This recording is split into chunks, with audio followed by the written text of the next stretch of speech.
கோவை பொள்ளாச்சி அருகே அரசு பள்ளி ஆசிரியர்கள் மீது மாணவிகள் பாலியல் புகார் அளித்த சம்பவம் அதிர்ச்சியை ஏற்படுத்திய நிலையில் மாணவிகளின் புகார் வீடியோவை எடுத்த பெண்ணிடம் போலீசார் விசாரணை மேற்கொண்டனர். இது தொடர்பான கூடுதல் விவரங்களை செய்தியாளர் சுரேஷ்குமார் வழங்க கேட்கலாம். சுரேஷ்குமார், என்ன விவரம்? வணக்கம் பிரகாஷ். கோவை மாவட்டம் பொள்ளாச்சி அருகே இருக்கின்ற அரசு பள்ளியில் அங்கு பயிலக்கூடிய 6 மாணவிகளுக்கு பாலியல் தொல்லையை 2 ஆசிரியர்கள் கொடுத்ததாக ஒரு புகார் எழுந்தது. இது தொடர்பாக அந்த 6 மாணவிகளும் பேசக்கூடிய வீடியோவும் வெளியாகியிருந்தது. இந்த சம்பவம் மிகப்பெரிய அதிர்வலைகளை ஏற்படுத்திய நிலையில் நேற்றைய தினம் குறிப்பிட்ட அந்த பள்ளியில் விசாரணை மேற்கொள்ளப்பட்டது. அந்த விசாரணையில் ஆசிரியர்கள் மீதான புகார் முழுவதுமாக நிரூபிக்கப்படவில்லை என கூறப்படுகிறது. இந்த நிலையில் அந்த வீடியோவை வெளியிட்டவர் அந்த பள்ளியில் பயிலக்கூடிய பாதிக்கப்பட்ட மாணவியினுடைய தாய் என தெரிய வருகிறது.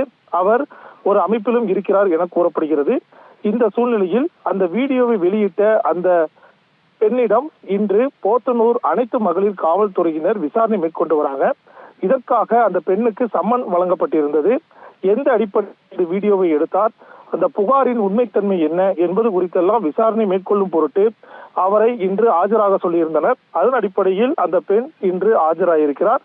அவரிடம் தொடர்ந்து 2 மணி நேரத்துக்கு மேலாக தற்சமயம் காவல் நிலையத்தில் விசாரணை சென்று கொண்டிருக்கிறது.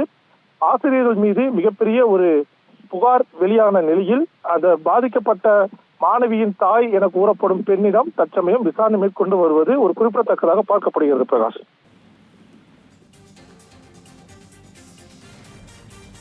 கூடுதல் விவரங்களுக்கு நன்றி சுரேஷ்குமார்.